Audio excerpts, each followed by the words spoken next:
नमस्कार, मैं KN Gupta ENILive.com में आपका स्वागत करता हूं। आप देख रहे हैं मेरे साथ खबरें फटाफट।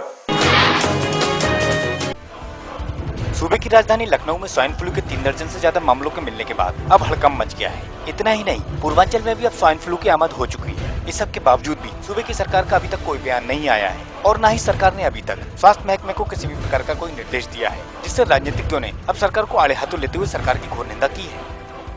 सरकार स्वाइन फ्लू के मामले में गंभीर नहीं है और अगर इसी तरह की अराजकता बनी रही स्वास्थ्य विभाग में और सरकार गंभीर नहीं हुई तो उत्तर प्रदेश को बहुत चुनौती का सामना करना पड़ सकता है। इसलिए सबसे पहले स्वास्थ्य मंत्री जी इस बात का ध्यान दें कि उत्तर प्रदेश की स्वास्थ्य व्यवस्था सुधरे, लोगों को स्वास्थ्य चिकित्सा मिले। यहाँ तक कि सरकार ने अभी तक इस बात का भी आश्वासन लोगों को नहीं दिया कि सरकार की क्या तैयारी है।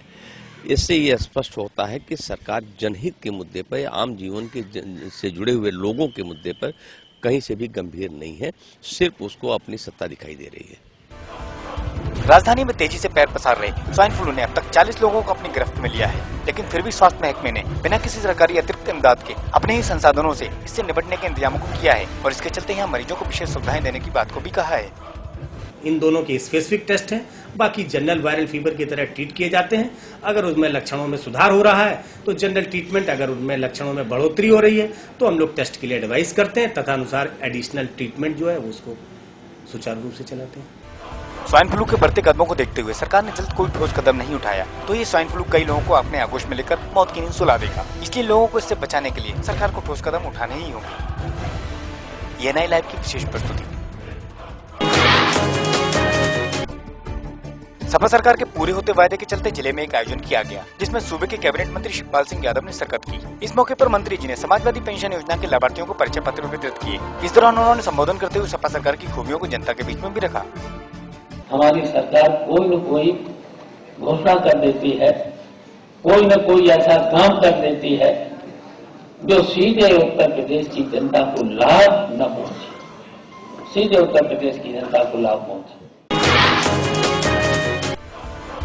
पूर्व प्रधान के बेटे ने अपने ही 2 अन्य साथियों के साथ मिलकर नाबालिग के साथ दुष्कर्म की घटना को अंजाम दिया है। मामला बिजनौर के नेटोर का है, जहां बंदूक के बल पर जबरन नाबालिग की इज्जत को तार-तार किया गया। अब इस मामले में पुलिस ने मामला दर्ज कर आरोपी को हिरासत में लिया है। वहीं अन्य 2 फरार आरोपियों की तलाश शुरू कर दी है। सपा सुप्रीमो की लाख नसीहत के बाद भी कार्यकर्ता हैं कि सुनने का नाम नहीं ले रहे। इस बार मामला संभल के चंदौसी का है, जहां कार्यकर्ता सम्मेलन के दौरान कार्यकर्ता पूर्व सांसद डॉक्टर बोर की मौजूदगी में आपस में ही भिड़ गए और नौबत यहां तक आ गई कि आपसी गुटबाजी हाथापाई में बदल गई। लेकिन इतना सब होने के बाद भी पार्टी के नेता अनुशासन की बात को कह रहे हैं।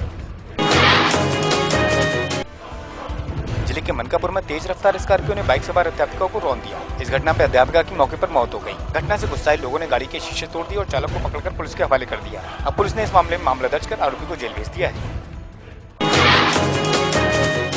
अभी के लिए फिलहाल इतना ही, फिर मिलेंगे कुछ और नई ताजा तरीन खबरों के साथ। नमस्कार।